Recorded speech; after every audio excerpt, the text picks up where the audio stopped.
Ladies and gentlemen, welcome to Our Loud World Live, episode 2.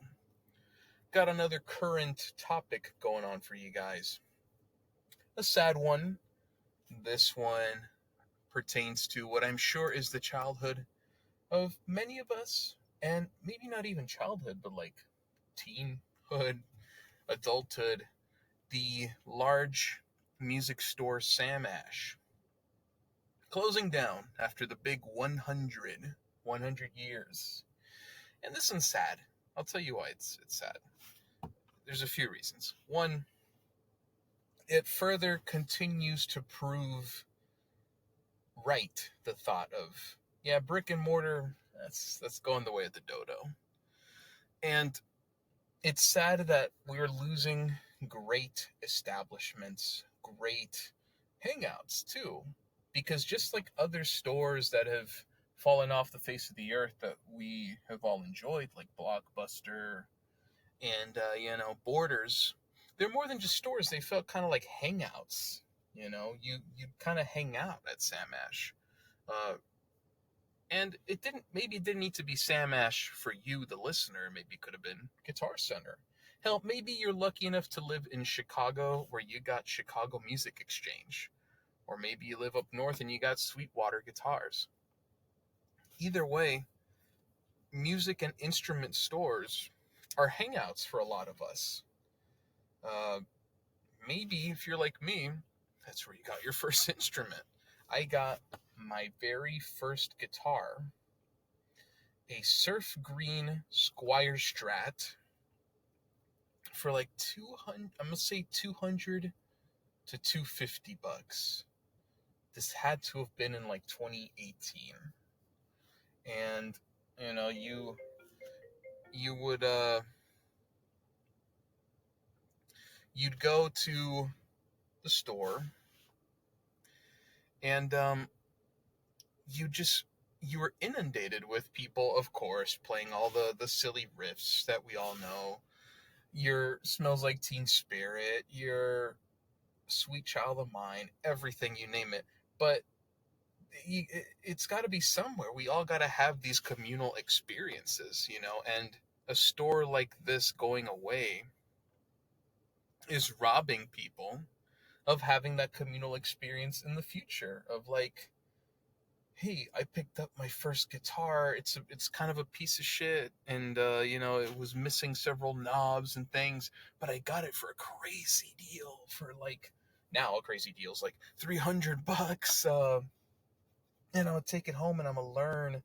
Stores like this closing rob people of those types of experiences because you're not very likely. I'll put this out there. I'm not about to look up numbers for this or anything, but I'm willing to bet that when you're selecting your first instrument, which is a milestone, the instrument that gets you into playing, that gets you, or maybe you already play, but you're going to like the next level. I'm willing to bet 9 out of 10 of us who've done that get our first guitar or first instrument in person at a store. Never has anyone said, hey, I'm getting my first guitar off of Chicago Music Exchange online. No, you see it. You walk into a music store one day and you just see a beautiful guitar that just calls your attention. Or maybe you see it's like a top shelf one, it's a little high up, and you're like, man, I want that one day. And maybe you save for it. Or maybe you keep going back and you look for it and you pass it by every time. And you're like, man, that's mine one day. It kind of manifests in a way. And then those crazy moments where maybe it's on sale. You walked past it for months and now it's probably like they've dinged off like $50 or something. And then like you finally pull the trigger and you see the employee take it down off of the top shelf and give it to you. Losing these types of stores destroys people's ability to have those moments. I had a lot of those because I'm sure whoever personally knows me, who's listening, uh, most likely went or spent a lot of time at the Sam Ash that was at Dolphin Mall in Miami. And that was like one of the stores that kind of sat as an entrance. It was like an unofficial entrance because it was one of those stores that had a back way to the parking lot. So you can come in through the parking lot and access the mall by going through the store. And you'd walk in through the tunnel of the I call it a tunnel, but it's more of like just a long hallway. But you see the posters for local shows, for classic guitar teachers who are taking new students, or DJ lessons in your town, and the the flyers with like the ripped little pieces that you could take home with the phone numbers. And then you'd walk into the main store, the main showroom, if you will, and you just hear in the distance like someone slapping the bass to like Red Hot Chili Peppers, or you hear like someone out in the distance maybe playing Clocks by Coldplay. And you're like, wow, this is like super cool. And to many people, that was like, whether you were trying or not, that was like maybe your first taste of music and music culture live in person. Because if you were like me, who begun to get really into the world of rock and alternative music in like high school, you're walking in through Samash, and then you see, oh shit, that's the Frankenstrat. That's Eddie Van Halen's Frankenstrat. Or oh shit, they got Flea basses here, or they have like Zach Wild Les Pauls. And so those legendary artifacts of which your favorite music was created with is now brought to life and in front of you. And like maybe when you try out a Frankenstrat, one of the Van Halen guitars, you kind of feel like it becomes real to you. You know, the legends of Van Halen, the legends of Flea and Red Hot Chili Peppers, and whatever instrument that was there, which is like a signature model, that legend became real to you for a second in the flesh because you're physically getting to try out a Flea bass. Back in like 2016, when I got super into the Chili Peppers, and at like tail end of high school, early college, they had just released like the Flea basses. I remember they were like shell pink, and they already kind of had that the pre-made scratches to give it like a worn feel. And I was like, dude, this you play it and you feel like Flea, or you feel like you're in the Chili Peppers when you see these instruments that these artists use live and in front of you. And again, another thing that a chain like this closing robs from people. Now, let's not like run to the hills either and say, oh, this is the death of music stores as we know it, because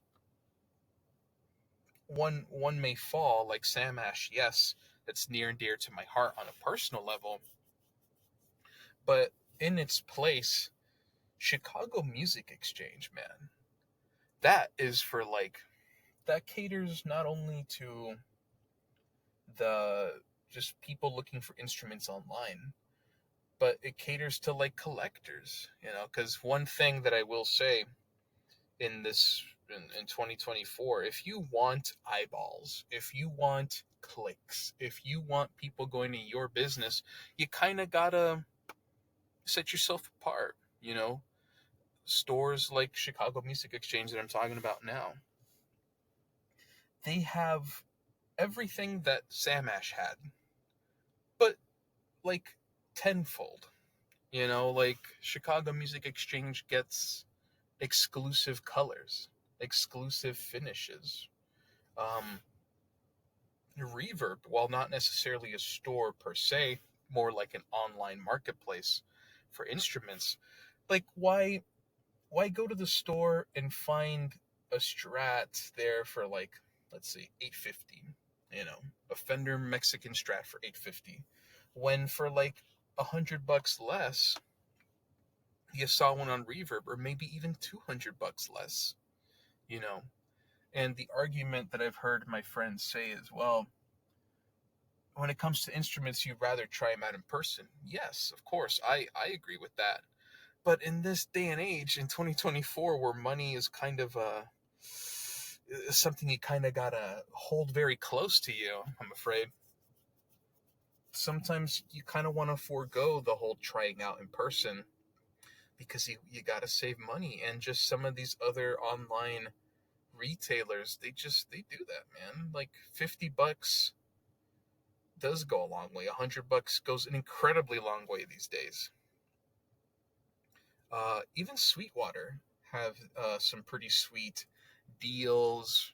Um, some don't quote me on this, but they have some pretty good exclusive colors and finishes too on a lot of guitars. So you gotta stand out, and I just feel in today's age, Sam Ash wasn't really doing that. This makes me wonder, like, what's in store for like Guitar Center. Guitar Center, if you're like me, who's I guess in tuned with the music world at large, Guitar Center has been having a ton of problems. Guitar Center, man, it feels like every other week you'd hear, oh, Guitar Center to close 3 stores in this state, or Guitar Center reports having issues with yada yada and the third. And it's like, well, damn, like, can we have one space to ourselves? And then this is the point in between that I want to make.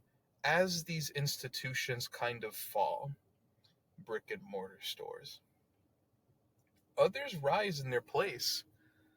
Like, yes, we lose an instrument chain, but our music loving, music consuming life, there's still a place for brick and mortar today. Look at the resurgence of record stores. If you had told someone a decade ago, hey, record stores are really like a good thing to look into these days, you would have been laughed out of any building that you were in. But now record stores have kind of risen up in the place of some of these instrument stores where you would become acquainted with music, with physical media. Because at a record store, you're seeing, just like how you do at an instrument store, you see the physical music, you see the CDs, the records, the cassettes, and then the legends that you listen to online or through streaming become real to you in the flesh there, because people just like you are in that physical building to buy and consume products in music. But then maybe you meet someone through there, you create friends through your record store. So there always will be a place where you can be within 4 walls, and those 4 walls are dedicated to music. We will always have that space. Don't just rest assured. While one institution may fall, record stores pick up the slack. The rise of small venues picks up the slack. So believe me, yes, it is sad to see a thing like Sam Ash go, but in its place, these other places rise. Don't you worry. There will even decades from now, people are still going to be congregating in some type of business dedicated to music, where you're buying instruments or music in some way, because music isn't just the auditory, it's the tactile, it's what you feel. And I don't just mean like feel like emotionally, like what your hands touch. There is still that magic of picking up a guitar in a store and being like, oh wow, this is the same type that Korn use, or this is the same type of guitar that Jerry Cantrell uses. And then in that moment, like I said before, the legend of that becomes alive to you in that moment. And so it's sad, but it's not something to lament for too long. Because Sam Ash had a good run, 100 years for a business like that had a lot of competition. To make it to 100 is something to be proud of.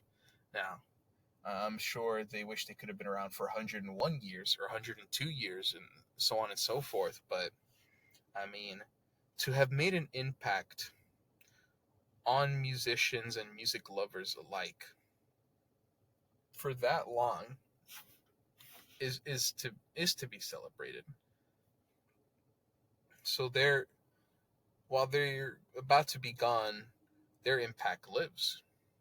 Their impact for sure lives. And that's really about all I wanted to say on that matter.